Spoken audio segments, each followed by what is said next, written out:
fellow followers, welcome back to FanZcene. Greg here, and today I have for you my 4K Steelbook movie review of The Last Kumite.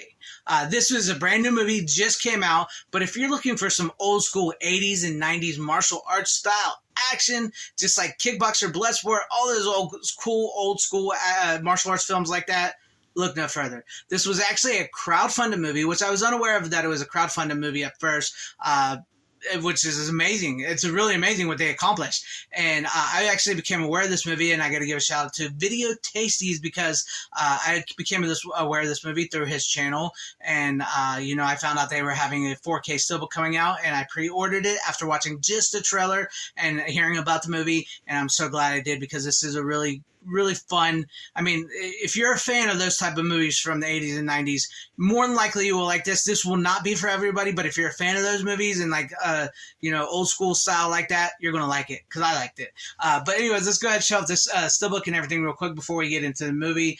Here we have the front, which is great. And as you can see, the cast here, it's got a great cast of old school 80s, 90s martial arts. It's got Cynthia Rothrock, Billy Blanks, Matthias Hughes. It's got Rob McKinney, who was from No Retreat, No Surrender. It's got Tong Po from Kickboxer.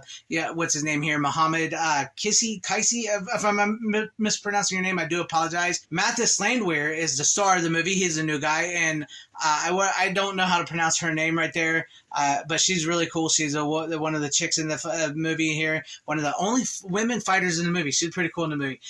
But we'll go ahead and show you off the back here. There you go. Look at that. That's pretty awesome. And I really like this. Oh, by the way, this is Viking Samurai here on YouTube. He's in this movie as a starring role. This has got some YouTube connections. Oliver Harper here on YouTube actually edited this movie. And as I said, Viking Samurai is in this movie. But what I really like about this is this comes off like that. Look at that. That's pretty cool. That's pretty cool. We'll set it over here real quick while we go over the movie, and we'll show off the case. Look, I don't know if you can see that. You see that?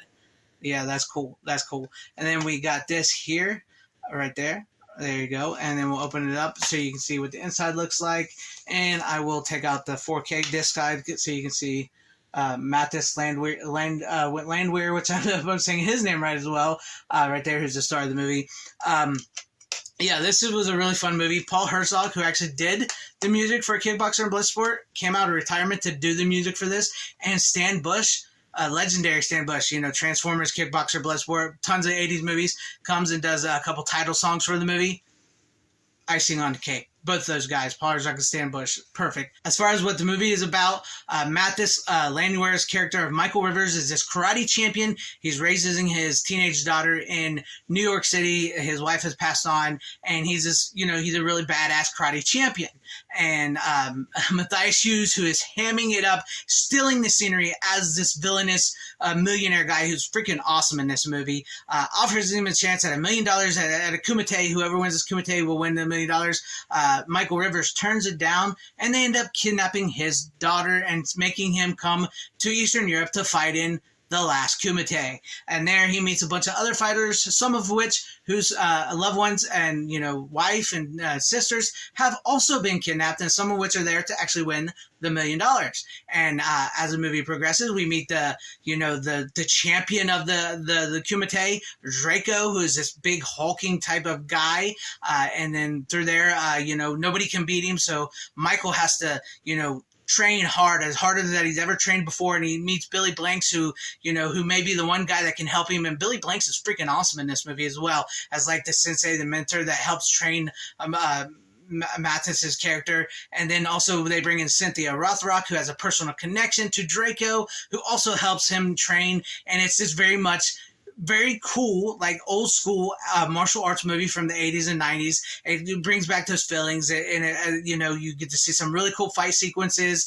You get to hear some really awesome music. It invokes that 80s, 90s spirit. You get to see these old school martial artists that you grew up with actually not only just get to be in this movie, but also get to perform some fights and stuff themselves as well too. I don't want to spoil too much about this movie, but I think if you know how most of these movies go, you will know how this movie will go.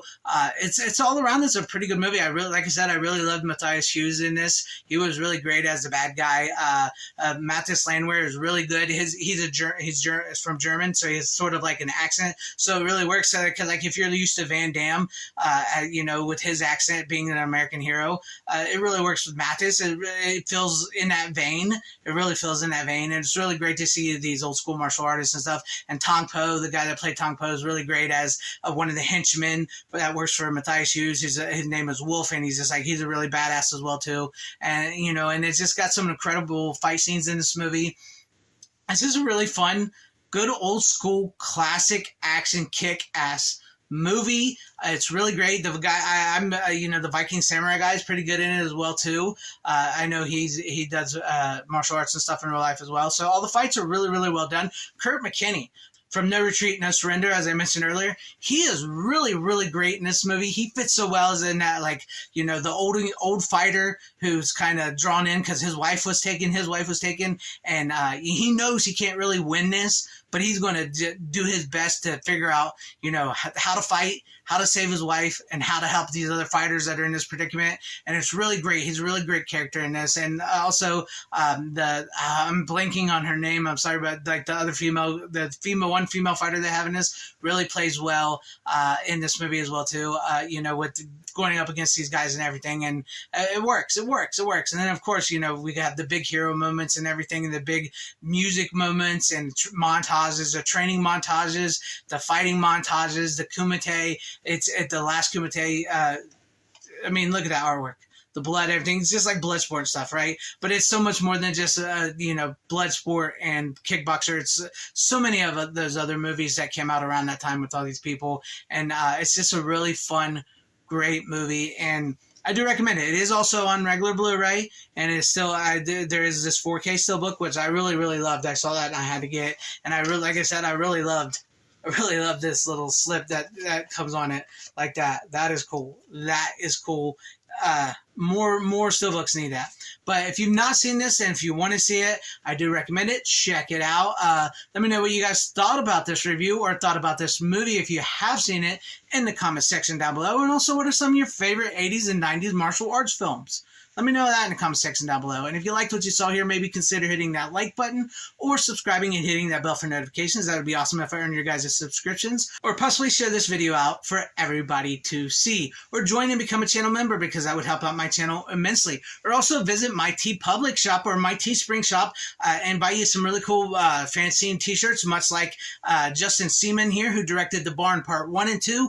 They're wearing B-Movies and Booby shirts from FanZcene as he meets director Fred Decker of Monster Squad and Night of the Creeps, and Jill Whitlow and Steve Marshall from Night of the Creeps. Look at that. That is cool. FanZcene's reaching worldwide.